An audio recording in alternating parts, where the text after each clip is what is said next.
انا عايز افهم حاجة الى حد ما محتار فيها. هو ازاي ده قانون اصلا؟ ازاي ده قانون في مصر بالشكل ده؟ نفسي اعرف والله. فعلا محتار. والله العظيم محتار. يعني عامل بيشتغل في مكان عند صاحب العمل.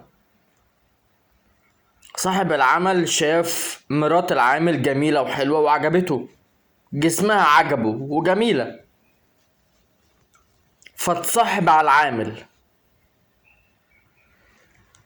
وبدأ يبعته في مشاوير بعيدة عشان يطلع يعاشر مراته.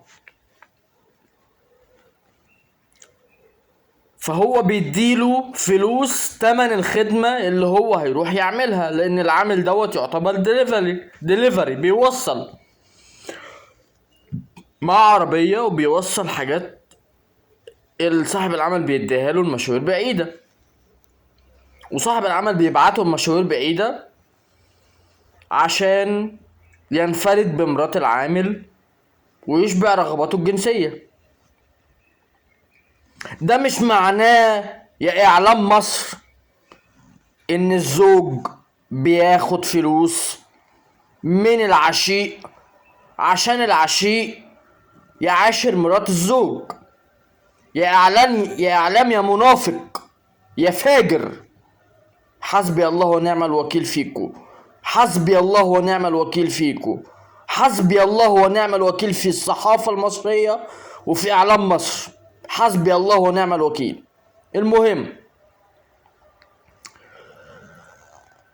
جيران العامل اتصلوا بيه: الحق، صاحب المكان اللي انت بتشتغل فيه بيتردد على مراتك كتير، مرة والتانية والتالتة. لا احنا رجالة ومش مش ما ينفعناش الوضع ده.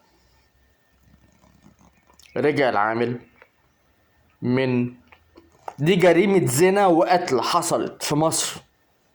انا مش عارف، مش قادر اعرف قانون ايه اللي القاضي حكم بيه ده. احا لا مؤاخذة، يعني على ابو كده. مهم، فطلع العامل متعود دايما ان هو شايل مسدس خرطوش في عربيته. خد المسدس وطلع شقته، دخل اوضه النوم، لقى مراته نايمه مع عشيقها اللي هو صاحب العمل اللي هو بيشتغل عنده. فمراته الخاينه قامت مسكته كتفته. فصاحب العمل خد المسدس الخرطوش من الزوج وقتله. دخلوا المحكمة. الزوجة خدت براءة وصاحب العمل اعترف بكل حاجة بالتفصيل ممل. القاضي اعتبر ان الجريمة دفاع عن النفس وليست زنا او قتل، وصاحب العمل خد براءة.